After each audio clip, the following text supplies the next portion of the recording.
2024 წელს პროგრამა დანერგე მომავლის ფარგლებში ჰექტრობით ატმის ბაღია გაშენებული, რაც გასულ წელთან შედარებით 54%-ით მეტია. ატმის ფართობები გაიზარდა გურჯაანის მუნიციპალიტეტშიც.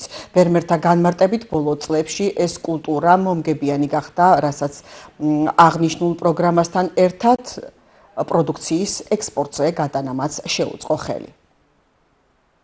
ნამდვილად მოიმატა ენერგიებმა, ატამმა, გარგარმა, ქლიავმა. ეს პირველ რიგში მინდა დავიწყო იქიდან, რომ იტყვიან პირდაპირ, რომ ჩვენი მიწა, ჩვენი ტერიტორია გურჯაანის რაიონისა, განსაკუთრებით კახეთისა, ძალიან ერწყმება ამ მოსავალს. კარგი მოსავალი მოდის ძალიან, ერგება ყველანაირად, რომ მივიღოთ კარგი მოსავალი, განსაკუთრებით მინდა აღვნიშნო ვაშლატამა, საგან იტალიური ვაშლატამა რო არის, პირდაპირ ერგება, ხმა იცის ძალიან კარგად, დაახლოებით 200 კილომეტრსაც კი ისხამს ხოლმე ერთი ძირი, მომგებიანი არის აუცილებლად და პირველ რიგში მინდა კიდე გავუმახვილო ყურადღება იმ ფაქტორზე, რომელიც ჩვენმა მთავრობამ ხელი შეუწყო ფერმერებს გლეხობას. ადრე იყო, ეხლა არ მინდა სულად გამოვიდეს, მაგრამ ადრე იყო ის გარემოება, რომ მოიყვანდა ფერმერი მოსავალს და ისიც კი მახსოვს, რომ ხალხმა არ დაკრიფა რამდენიმე წელიწადს. ექსპორტზე არ გადიოდა, არ მიქონდათ, უпроსტად მანქანები არ შემოდიოდა.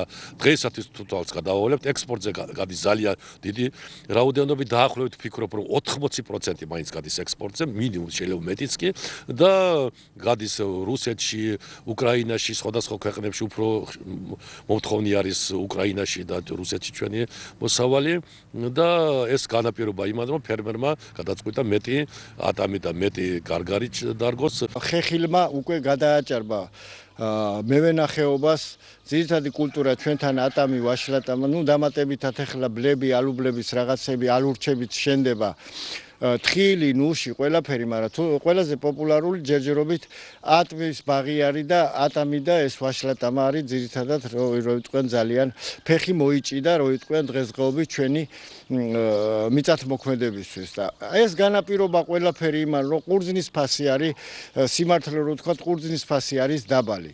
შრომატევადია და ის გასამჯელოს გლეხი და ფერმერი რო ვერ ღებულობს, რა თქმა უნდა, აუცილებლად გადაერთო იმ საქმეზე, რომ მოყავთ არც იოლია ატმის მოყვანა, მაგრამ ანაზღაურება მეტია. პლუს კიდე ძალიან გვეხმარება სახელმწიფო იმაში, რომ სამაცივრე მეურნეობები გაკეთდა.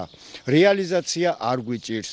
არაფერი დაბრკოლება არ გვაქვს. წინა წლებში კიდე რაღაცა 10-15 წლის უკან ძალიან გვიჭირდა, იმიტომ რომ ხან ის ჩაიკეტებოდა ხოლმე გამშვები პუნქტი, ხან რაღაც ზვავი ჩამოწვებოდა, ხან რაღაცა და წელს ეს 4-5 წელია ისეთი კარგად დალაგდა ყველაფერი ფასმას მოიმატა, რომ ნამდვილად საგრძნობლად საინტერესო გახდა ამ ხეხილის ხელის მოკიდება და ამის დამუშავება და მოყვანა.